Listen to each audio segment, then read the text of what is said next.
Selamat siang kakak tante Reni.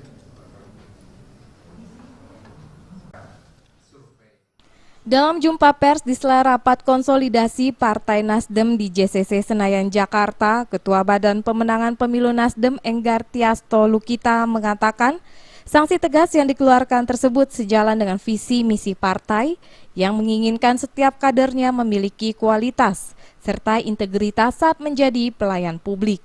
Ia menuturkan berbagai langkah konkret telah dilakukan partainya guna menghindari praktik kotor tersebut.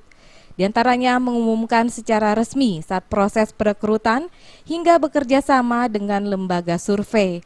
Hasil survei tersebut nantinya menjadi acuan apakah layak maju menjadi calon kepala daerah atau berkoalisi dengan partai lainnya. Kami atur adalah diri kami. Dan ini adalah proses yang kami tetapkan dan itu adalah komitmen kita.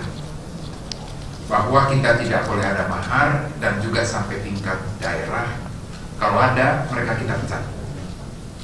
Dan dari awal kita bilang kalau sudah sempat ada, tolong balikin dulu.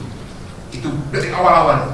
Kalau sampai tidak dibalikin dan itu masih dengar bahwa itu dalam proses penjaringan bahkan pendaftaran, itu ada, kita pecat.